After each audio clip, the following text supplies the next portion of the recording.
आपका स्वागत है। इस वक्त हमारे साथ बात करने के लिए है पूर्व मुख्यमंत्री डॉक्टर रमन सिंह, जो कि राजनांदगांव से प्रत्याशी भी हैं। सर, छत्तीसगढ़ तक में आपका बहुत बहुत स्वागत है।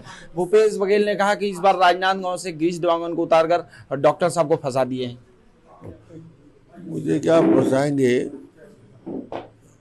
गिरीश अपने चुनाव लड़ रहे हैं भारतीय जनता पार्टी में। छत्तीसगढ़ में राजनांदगांव सीट में पिछले 3 बार मैं लड़ा हूँ, इस बार चौथी बार लड़ रहा हूँ।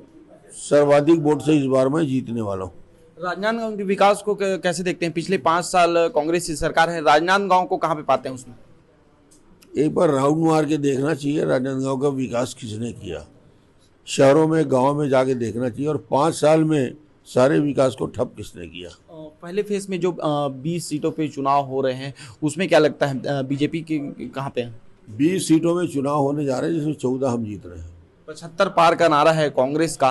बीजेपी अपने आप को कहाँ पे पाती है? 75 पार तो सवाल ही नहीं। कांग्रेस इस बार छत्तीसगढ़ से साफ है। भूपेश बघेल ने कहा सर कि इस बार बीजेपी के लिए ईडी चुनाव लड़ रही है। उनके पास कोई मुद्दे नहीं है कांग्रेस का मुकाबला करने के लिए, तो ईडी और मोदी के बदौले छत्तीसगढ़ में कांग्रेस चुनाव लड़ रही है। आप भ्रष्टाचार करोगे तो ईडी आएगा, कोई पद्मश्री देने आएंगे क्या?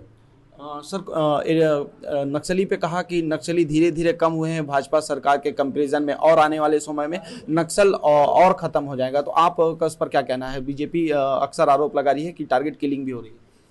नहीं, नक्सलवाद में 5 सालों में जिस प्रकार से वृद्धि हुई है, ये अपने आप में चिंता का विषय है, और बिल्कुल अंकुश नहीं लगा पाए हैं। पूरी तरीके से नक्सल नीति पे कांग्रेस सरकार असफल रही है। लास्ट सवाल, कौन से मुद्दे हैं ऐसे लगते हैं कि भूपेश बघेल फेल हुए हैं और बीजेपी फिर से गवर्नमेंट में आएगी? जन घोषणा पत्र के क्रियान्वयन में फेल हुए हैं, भ्रष्टाचार के मामले में फेल हुए हैं, और डेवलपमेंट के मामले में।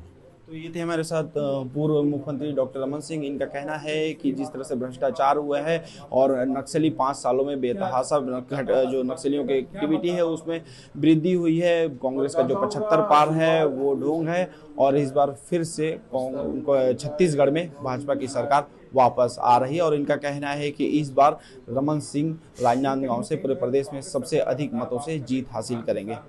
सहयोगी साहिल के साथ अजय सोनी, रायपुर, छत्तीसगढ़ तक।